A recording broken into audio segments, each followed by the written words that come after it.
All right, happy Monday, folks. I hope you enjoyed the weekend. We did not have the best weather this weekend. We actually did see a good bit of rain that showed up Saturday. Luckily, our Sunday did dry out. It did stay pretty cloudy and cool, but overall, we did see much nicer weather today. We did actually see some warmer highs in the 60s, and we did see the sun again for the first time in a couple days.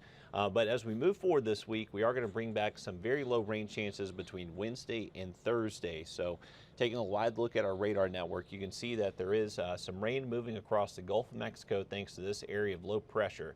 This is slowly just going to be drifting south of us over the next couple of days. And with our just kind of wedge flow continuing, that northeast wind with high pressure north of us, we're just going to have this cool air at the surface, and this moisture is going to override that relatively cool air, creating a lot of cloud cover and maybe just some light rain at times. But it doesn't necessarily look like significant amount of rain, and we do look dry tomorrow. So any outdoor plans Tuesday, no need to worry about the rain. We're going to wake up on the chilly side near 40, but afternoon highs will be back into the 60s.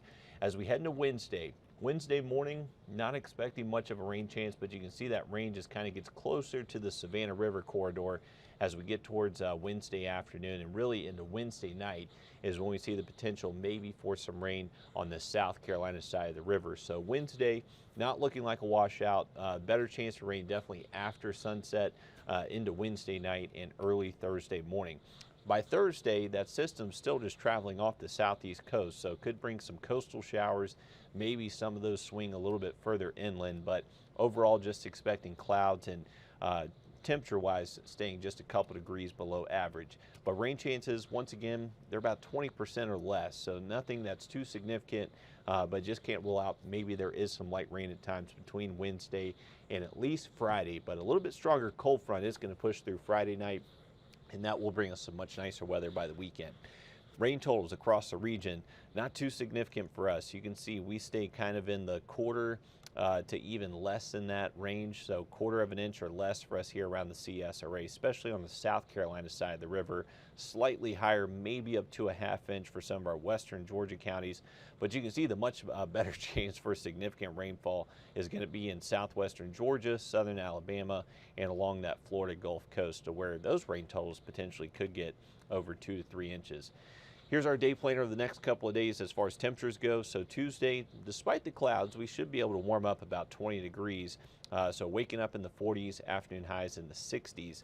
Once we get into Wednesday, our morning temps do get a tad warmer in the upper 40s, and then afternoon highs will stay a little bit cooler. So that addition of more clouds will just kind of prevent a huge temperature increase or decrease throughout the day.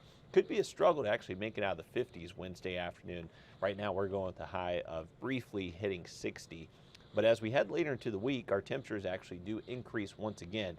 So Friday into Saturday, we're expecting highs in the low 70s, getting back just a little bit above average. Some really nice weather in store this weekend, though, with mostly sunny skies Saturday and Sunday.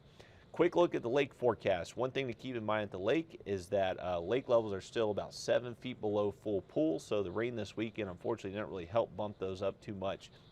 And lake temps are currently at 65 degrees, so those lake temps really cooled off with the rainy and cloudy conditions this weekend.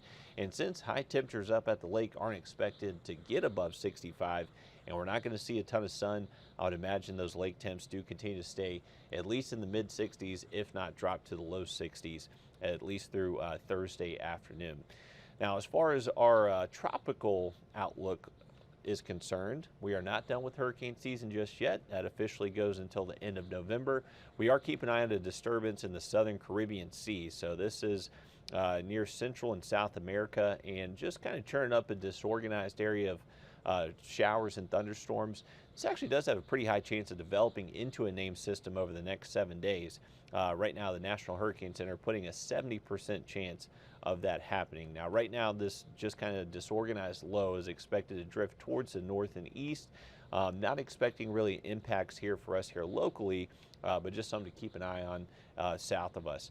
If it does become a named storm, the next name on the list is Vince, and we are running out of names. Vince and Whitney are the only two left for this season. If we get past those two storms, we're going to have to start another naming list there from the National Hurricane Center. Here's a quick look at that 7-day forecast. You can see, unfortunately, the clouds do return over the next couple of days. Not as much sun as we enjoyed earlier throughout our Monday. But temperature-wise, we're going to stay with highs in the 60s through Thursday, a little bit warmer Friday into the weekend. And then most of our weekend looks fantastic. We're getting back a relatively cool morning Sunday with afternoon highs staying in the 60s, but generally sunny conditions. So luckily, we are timing out the nice weather right this weekend, right this week. Last week, we kind of hit the rain and the cold during the weekend, flipping the script this week. So good news there. But hopefully, you had a great Monday. We'll see you later tonight on News 12 at 11.